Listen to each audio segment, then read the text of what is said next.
All right, everybody. Sam's Army episode 2.190. And we got a lot to talk about this week. We're going to start with headlines, some drama in Belgium and Pele.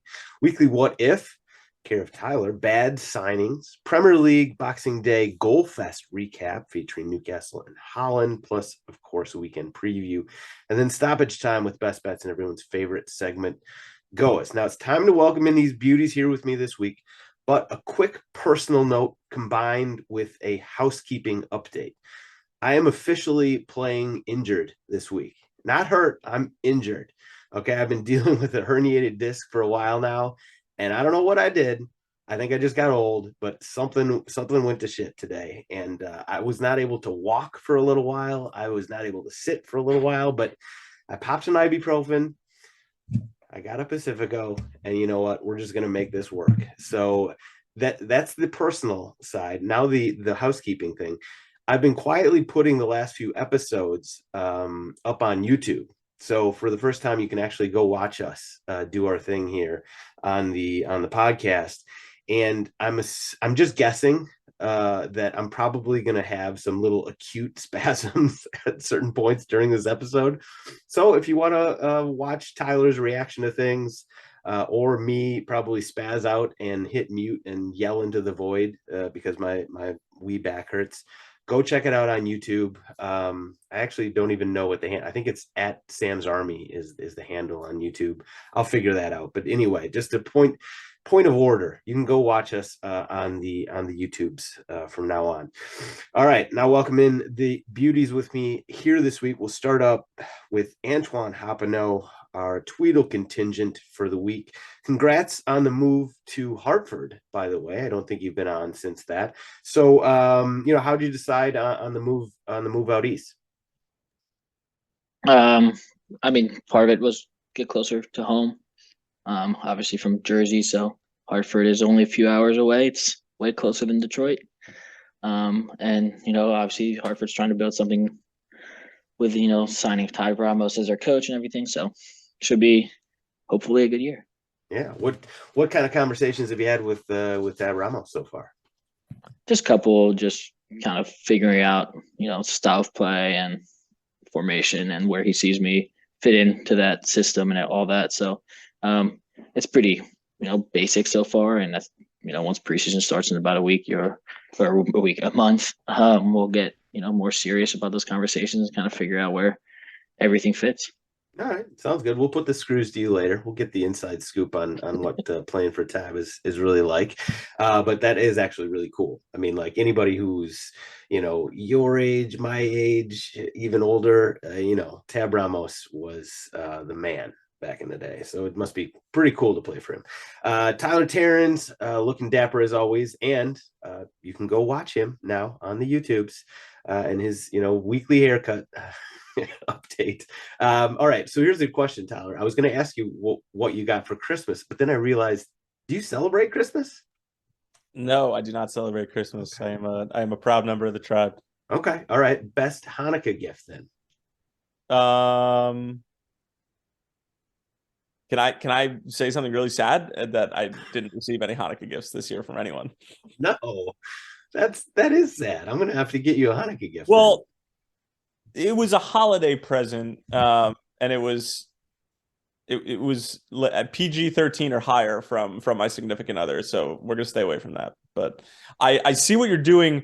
I see what you're doing, trying to get people who vehemently don't like me or my takes to go onto the YouTube page to like feed off and continue to like feed their anger towards me. I know that's why you're pointing people to see Tyler's reactions, the guy who you hate and will call out on Twitter all the time. Now, I see directly through you. I hope you have a backstabbing during this. First of all, you do probably see directly through me, but it's not necessarily that. It's mostly because of all the people who have reactions on the podcast, yours are the most sort of colorful, animated. Colorful. Yes. There you go. That's why I've been sending them there.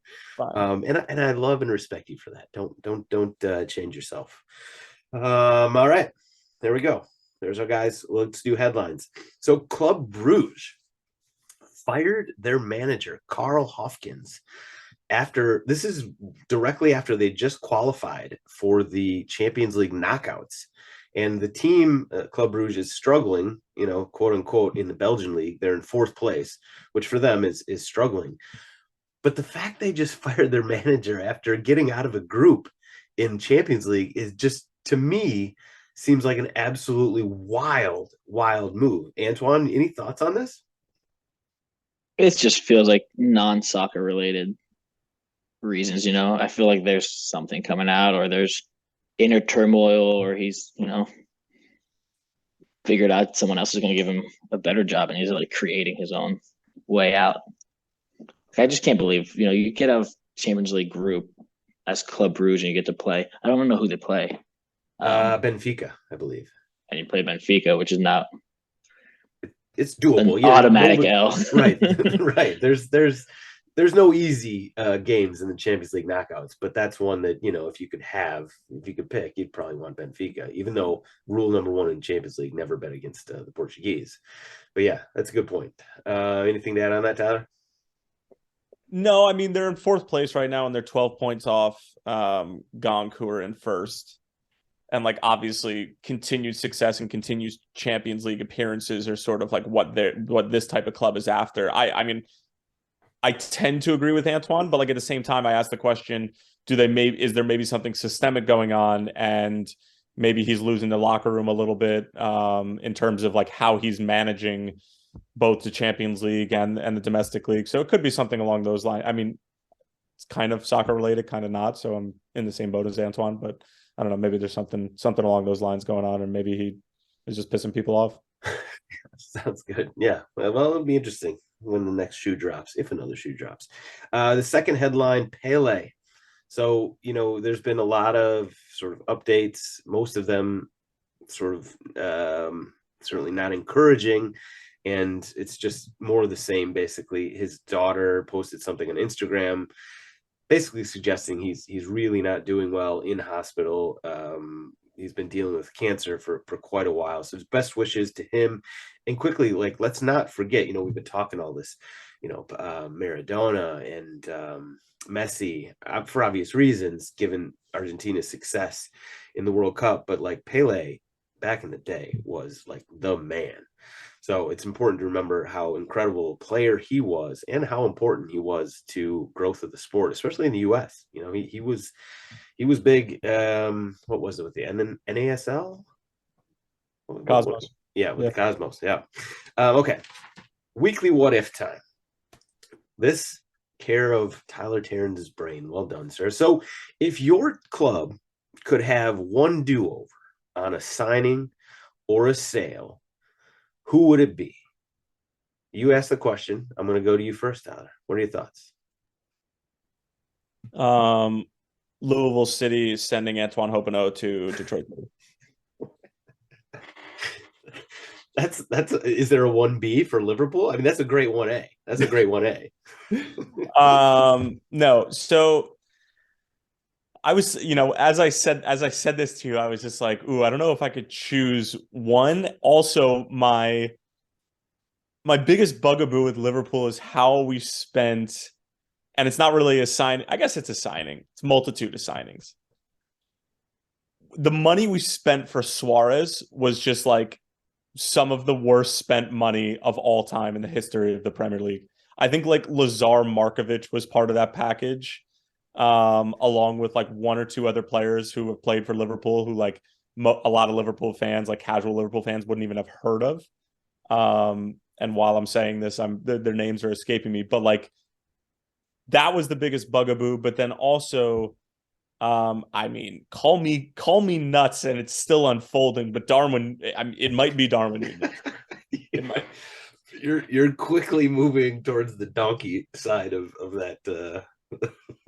I mean, it's so bad. He's so difficult to watch, and mentally it might be too late for him because he got a red card in one of his first 2 games. That he might be sort of like all over the place, and certainly from a confidence standpoint he is. But that might end up being the worst signing in Liverpool history, especially coming off of the golden era that was, and not paying Sadio Mane, which they couldn't do based on the structure. But yeah, it's up there right now. But the signings after Luis Suarez are my biggest. I mean, that's fair. When we get to me, the signings out of the Bale sale is definitely going to play into it. But you can go up next, Antoine. Who you got? Just to follow up on that, did Liverpool just sign Cody Gakpo, They did. It's Yeah. official. which is a pretty damning uh like I signing for Darwin I Nunez. I think he's going to end up playing midfield. I think because there's once Jota and Diaz are healthy, there's not a ton of room for Gakpo. And 23 years old, you're not bringing and signing him for 37 million. You're not bringing him in to sit on the back. I think he'll end up getting converted into a midfielder. Yeah. One of the things about him is that he does seem like positionally he's pretty flexible. He's savvy. He's Dutch. He's a good footballer. He gets the game. Yeah. Arsenal worst or want to do over.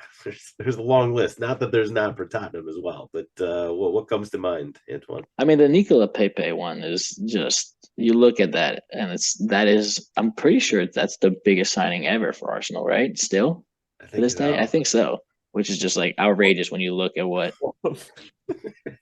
how little he did and how little he seemed to care.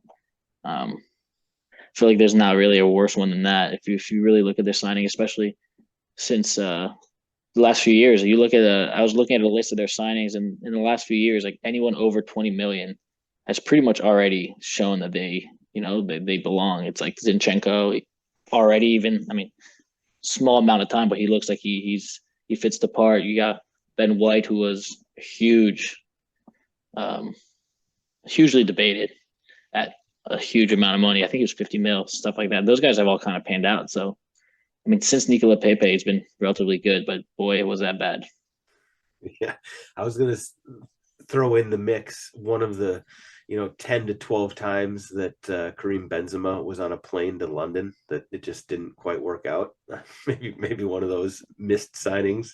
Yeah. Throw that in the mix as well. By the way, that obviously never happened, but I did love that meme every single year. Somebody would say he's on a flight to London. Tottenham, there's a lot of options here, and a lot of them came out of the bail money. But and I know there were guys, years in the past that were probably worse than Roberto Soldado. But for me, Soldado was he was the worst. They paid like almost 30 million for him. This was 2013, right after we sold Bale. And he just sucked from day one. He was just terrible. And I know he did a lot of things in La Liga, and he went back to La Liga and probably was fine. He was just so bad for us. And like he set like a precedent for all these strikers that were like Vincent Janssen and other guys that they were all terrible until finally Harry Kane, basically picked up the slack for all of them and made up for him. But like Roberto Soldado, he just that was the one that stands out to me as just the worst signing. And there was a lot of like Kirikesh, I think, was in that same group. Vlad Kirikesh, who was awful. There were a lot of bad signings, but we had Ericsson and we had Lamella, so it wasn't all bad out of the bail money. But yeah, I'm going to say Roberto Soldado. Okay, let's move on. We're saying Lamella's a good signing. Yeah, I think that I he love came. that. That's how bad Tottenham is. Listen, Lamella, he was a slow starter for us, and when he did come good, he still had that little bit of like his wiring was just a little. Maybe it's just being Argentinian, but like every now and again he'd just lose it and just come in like thigh high with a boot. But he brought a kind of energy that team at the time absolutely needed, and I don't know what it is, but I definitely feel like Lamella was he came good eventually. It took a while. But I think he did. All right, let's move on. Oh, okay, Tyler. Yeah. Can I quickly add on the names? Some of them are household names, but not for good reasons. Dejan Lovren, Balotelli, not a household name. Ricky Lambert. Oh man. In addition, and Lazar Markovic was bought for 20 million. Alberto Moreno, who ended up being was for 12. And Adam Lallana was part of that group too. So like those were the guys who were associated with like the pre-Klopp era / like maybe like they played 6 months for Klopp. And they were just giving up goals left and right and playing in Europa League and fun things like that. Now, Alberto Moreno, he gave us the best, Christmas time tradition that Sam's Army ever has. I post that "We wish you a Merry Christmas" like video every single year, and so just based on that, I'm going to call him a success at Liverpool, even though I know he was terrible, and he had some of the worst tats as well. Those are the two things I know about Alberto Moreno. Great Christmas song, terrible tats. Okay.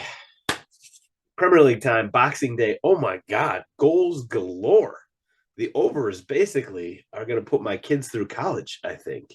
So we had, I don't even know where to start. I'm going to start, Tyler, I'm going to throw it to you. Like what of the 10 games, and so Leeds and City just finished up. City won 3-1, and that was the only away team to win, by the way. All other games, I think. No, that's not right. Is it? No, that's completely wrong. I don't know where I got that stat from, but it's completely false. We'll just nix it from your brain. I strike it from the record. I don't know how to edit videos, so it's gonna be on the YouTube. But which of the 10 games stood out to you as just the most interesting? I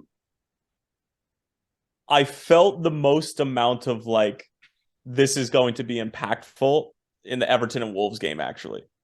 And like Frankie's on the hot seat again. Just a little bit. Just a little bit. Losing at home to Wolves. And that game was ugly too. Like, even if they had won it, I'm sure Everton fans would have come away from it being like, we did not deserve to win that game, and we easily could have lost that game. It would have been one of those. It would have been a Band-Aid for what is basically a 7-inch wide gash on the blue side of Mercy. But yeah, that to me felt it. I just felt a lot of things. Like, number one being that it fucked up my parlay, or at least fucked up my opportunity to hedge.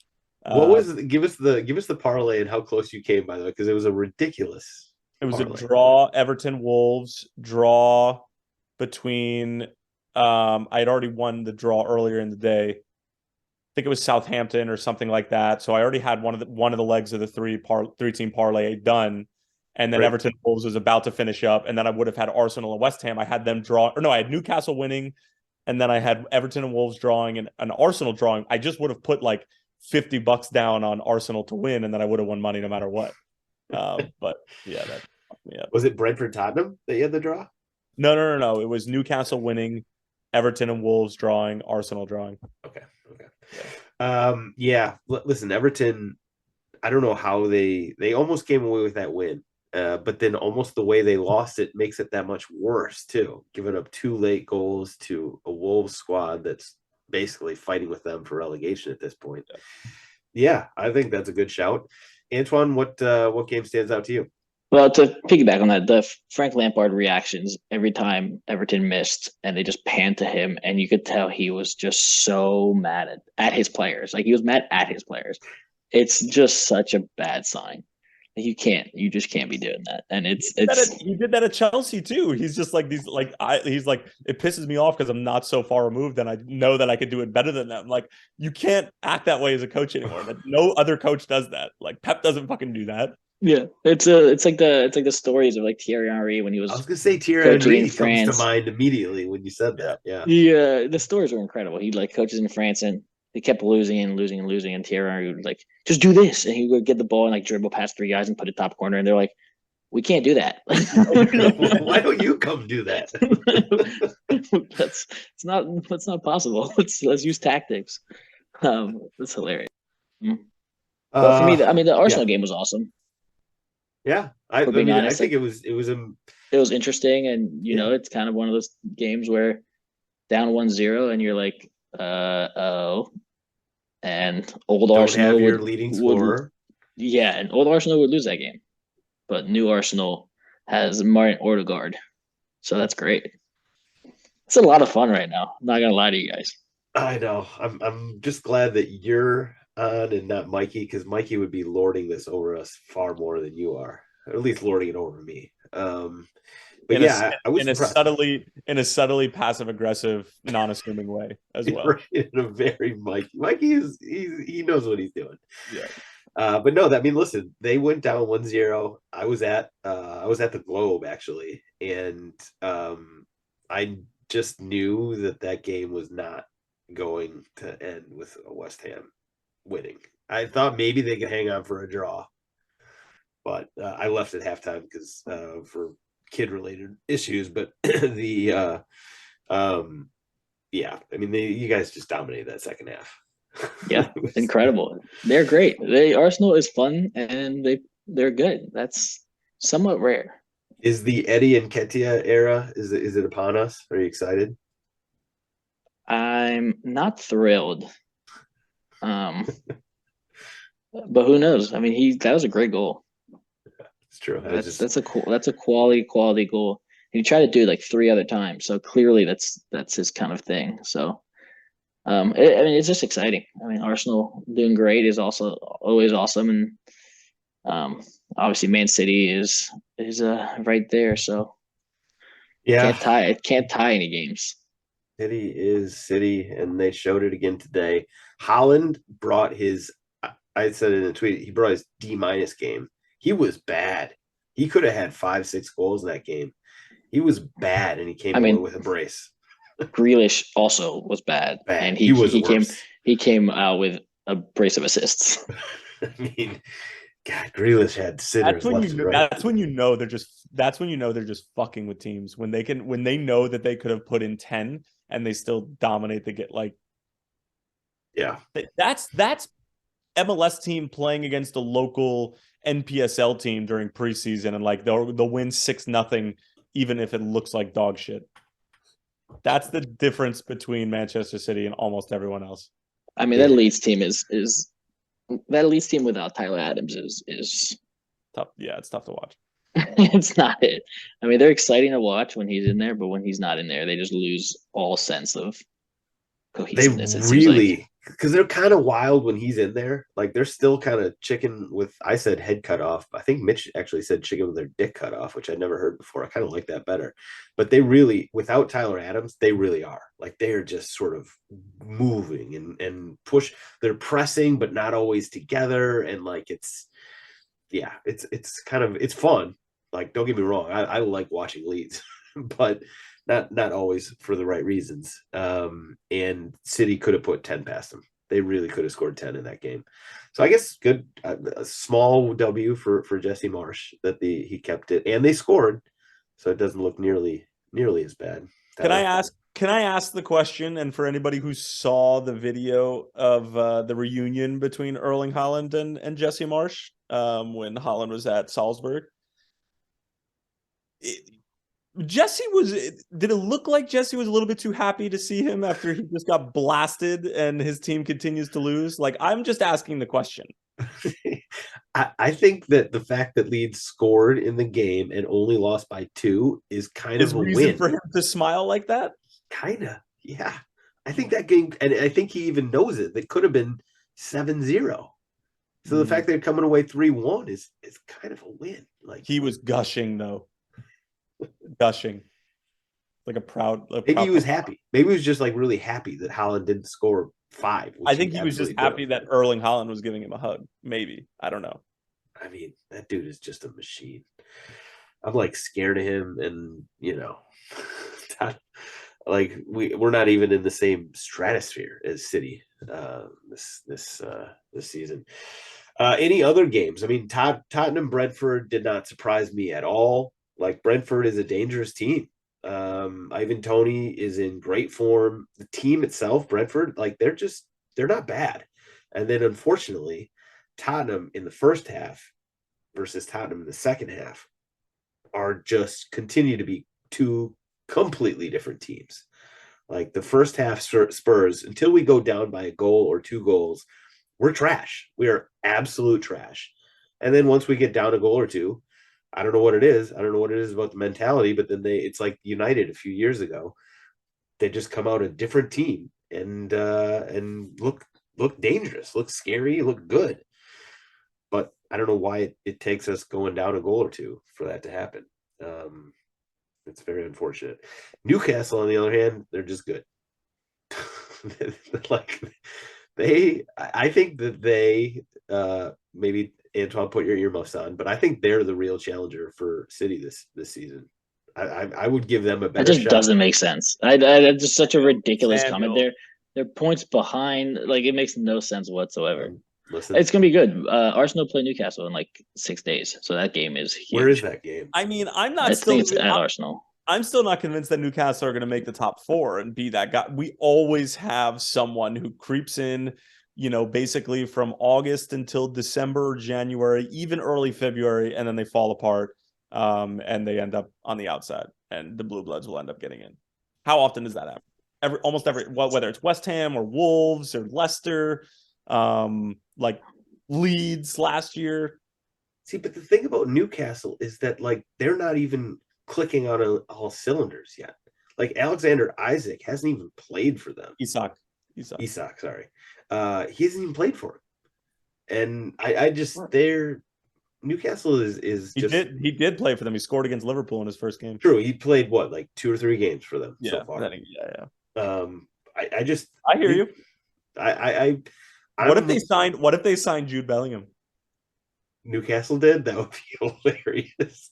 I mean, he's going to Madrid at this point, but I was gonna say, what does the Gakpo signing, do? Well, it should, in theory, if he's going to play what he's played typically with either the Netherlands or PSV, then he should play a winger or striker or false 9. But and I meant more monetary, like financially, like no, I know, but what I'm saying, no, 37 million. It doesn't. No, it's not that big of a deal. Okay, I don't think. All right, we'll see. After Darwin's been this big of a bust, though. Maybe they can sell him. Just games left and right, or goals left and right. I think every single game except for Chelsea Bournemouth went over 2.5, which is wild. Boxing Day overs. It's going to be a new thing. Okay. Any other games that stand out? I mean, like United just dog walked Forest. They just did not have anything. Everton, Wolves, we talked about. Leicester, Newcastle. I mean, Leicester, I was a little disappointed by Leicester in that game. I thought they were going to bring something a little bit more than that. Why? I don't know. It was because they went into the break so hot. That was 6 weeks ago, I know. But they actually looked like they had sort of figured something out. And I was the one that was sort of leading the charge on they have not figured anything out. They're still like a paper tiger. And so I guess I forgot what I was saying over the 6 weeks and decided, you know what, Leicester, maybe they're actually good, and they were not. They were bad. Palace, that red card. Listen, Fulham deserves credit, by the way. They just keep doing things. Ream team, baby. Ream team, baby. What a finish. Look at that shirt. America's Ream team right there. Got the bag and everything. Loving life. He's going to look back on his career in 30 years. He's going to be like, I peaked when I was 35. I mean, he really did. This was definitely the best year of his life. Like he had an awesome World Cup, and that alone, I mean, that makes your career right there. Yeah. I mean, that's a career highlight right there. What else? Villa, Liverpool. Anything we learned from that, or is it just basically what we expected, other than Donkey? It's what we expected. Donkey Darwin. We continue to get full doses of Donkey Darwin without the good Darwin. What else did we learn? Not a ton. Trent and Robertson are back. That up to the goal, by the way. Holy shit! Alexander-Arnold, Robertson to Salah. I think it was like, oh my goodness! It's some disgusting stuff. It really is. I'll stand by the fact that I think that they're the only 2 teams in the Premier League who could score a goal like that. Who? The quality. Yeah, Liverpool and City. The quality from one fullback position to another, like the fact that your fullbacks were the ones that were doing that, is another level of quality. Like I could see Cancelo maybe doing that for Kyle Walker, but like maybe, yeah, pretty. Yeah, Spurs ain't doing that. I'll tell you that. All right, quickly, let's do power rankings before we do weekend preview. Tyler's favorite segment here. So 1 through 4 power rankings, and then 20 through 18. because Tyler loves it so much, maybe we'll start with Antoine, unless you want me to go first. I can go first for this. I can do it. I can handle this. I'm a big boy. Okay, so power rankings. I got City up top. I've been sort of saying this all along. They scare me. Number 2, this is where we're going to start to make some people a little angry. I got Newcastle number 2. I got second half Spurs number 3. And I got Arsenal number 4. So I might as well then finish the power rankings. And so at 20, I got Forest. At 19, I got Southampton. At 18, getting relegated, I got first half Spurs because they're fucking terrible. They somehow slip underneath Everton, who belong in the bottom 3 right now. So those are my sort of tongue-in-cheek power rankings anyway. Antoine, what do you got? Right. I think you put Man City up top until they play Arsenal, or until Arsenal is 6 points ahead of 6 points ahead of Arsenal. Sorry. Man City. Having like back spasms like a fucking 85-year-old over here. Sorry. So I would say Man City 1, Arsenal 2. I do like Newcastle a lot. I think Newcastle's good. They're not as good as Arsenal though, which I think everyone would agree with. So have them 3, and I think Man U's got something. I think the Man U has something special now that they don't have to deal with Ronaldo. I think Ten Hag has a good grasp on what he wants the team to do, and they seem to be responding really well. Yeah, that was one thing that we probably should have talked about last episode when we said biggest winners and losers. We never talked about United and how much of a winner they were for just, addition by subtraction with Ronaldo being gone. So that's a fair shout. So you got City, Newcastle, Arsenal. Yeah, City, Newcastle, Arsenal, United. City, Arsenal, Newcastle, Man City, United. Newcastle, Arsenal, United. Okay. I'm just gonna keep saying it that way. Tyler. I sign off with Antoine. That's exactly what I had. And you know how big of a Ronnie hater I am. Shout out to the guy who hates me on Twitter because I don't like his favorite player. Yeah, no, that's spot on. And United, I think, are definitely better than Spurs right now. For sure. Yeah, if they were to step on the field tomorrow, I think United wins that game. If I was going to give you my real power rankings, it'd be City, Newcastle, Arsenal, probably United right now. Newcastle over Arsenal right now. Newcastle over Arsenal, 100%. I think you definitely have taken a few too many pain meds tonight. Listen, it's all been ibuprofen. It's all been over the counter. I don't actually know how many I've taken. Listen, the people need their podcast. God damn it! Just because you got your pain pills from Mexico, which I know you were in recently, over the counter doesn't make them over the counter. That's a fair point. That is a fair point right there. Hopefully the DEA doesn't check on me next time over the border. Listen, I was just gonna say I love Mexico, but this is a bad time to actually talk about that because then it sounds like I'm just loving drugs, which is not the point. I love Mexico outside of that. Power rankings bottom 3. So I had Forest, Southampton, and I was obviously tongue-in-cheek with the Tottenham thing. So I got Forest, Southampton, Everton, and that's 2019-18. Any disagreement there? I think I put Southampton at the bottom. I think they're really bad. I think they are bad, but man, that Forest, they just brought nothing to the table against United. Maybe that's partially United being good, but I just also love whenever Forest does anything bad or anything happens, they always zoom in on the coach, and he looks so lost. It's actually unbelievable. He looks so confused and lost, and I'm going to defend really Stephen Cooper on this one because I think that's just his face. I think it might be. I think it might be. It is his face. But it doesn't instill confidence in the fact that I think they have something brewing. This is like the Paul Christ conversation I've had a lot of times with Wisconsin football fans, where he might have been a much better coach than we were giving him credit for, but he always looked so lost. And every time he came into like a press conference, he just sort of looked like he just didn't know what the fuck was going on.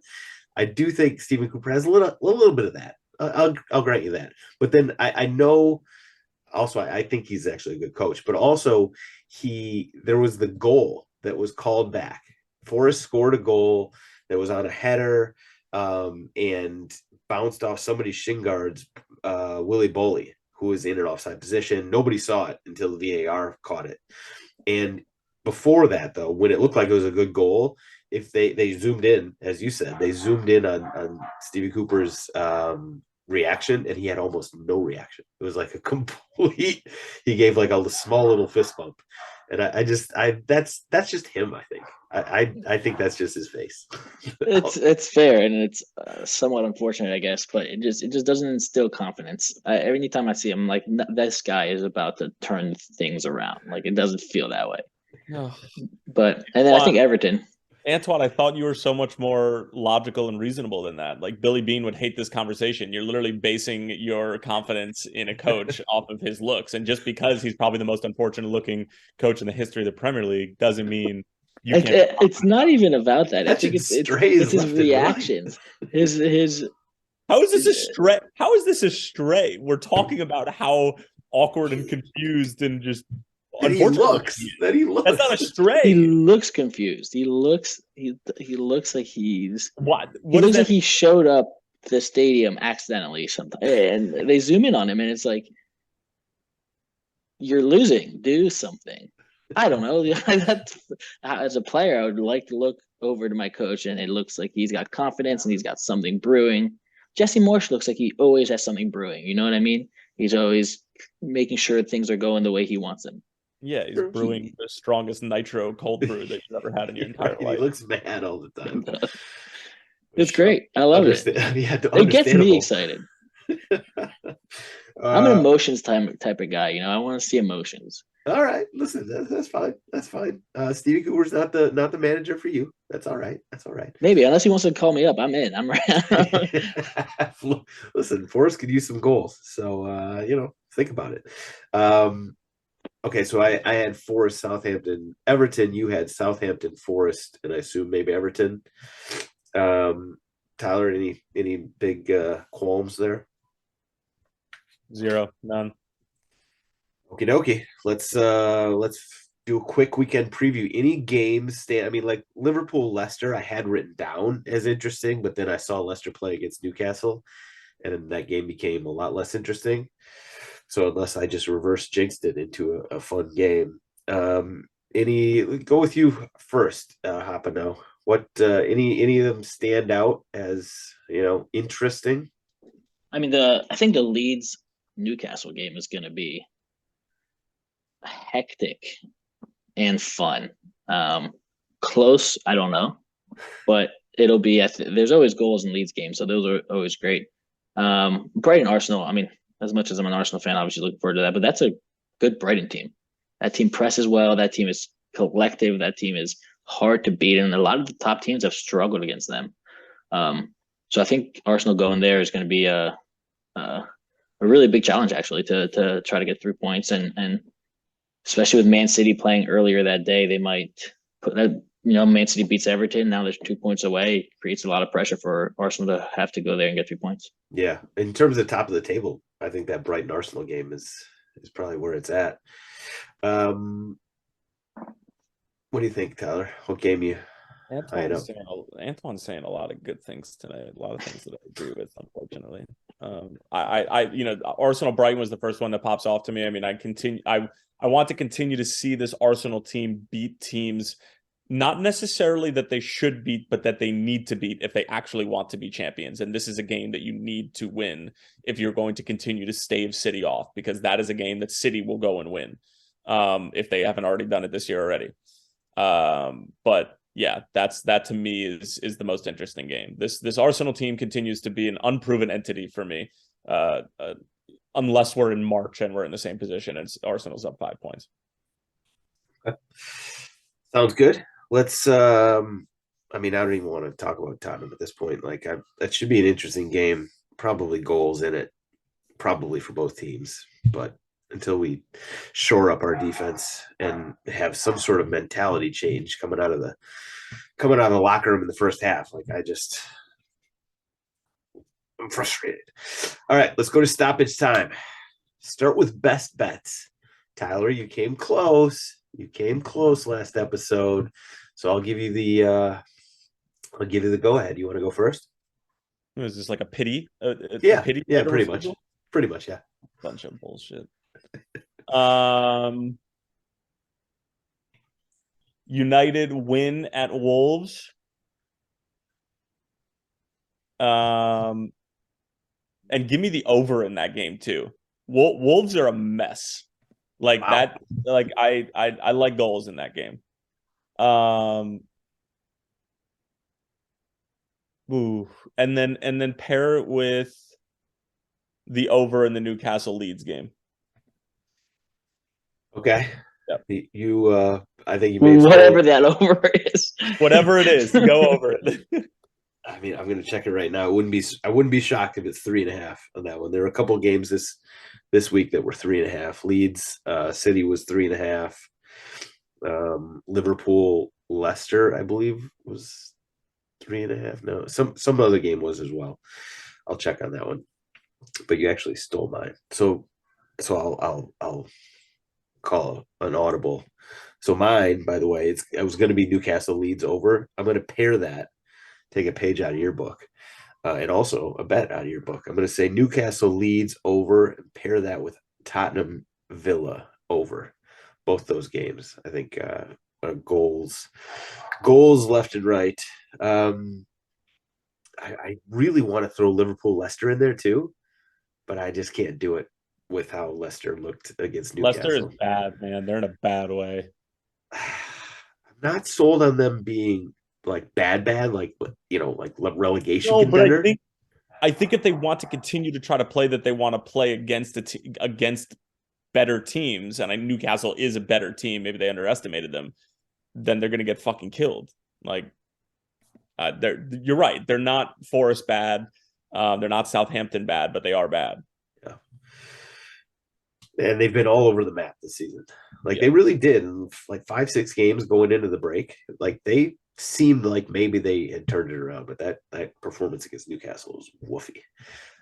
Okay, so I got over Newcastle Leeds. I got over Tottenham Villa. I'm still thinking about throwing Liverpool Leicester in there just almost based on Liverpool alone. I feel like they might be able to get there, but I'm not going to do it. Officially, I'm not going to do it. Antoine, what do you got for best bet? Fulham beat Southampton. They're plus 100, which seems a little bit interesting. At home, no less. At home. Huh.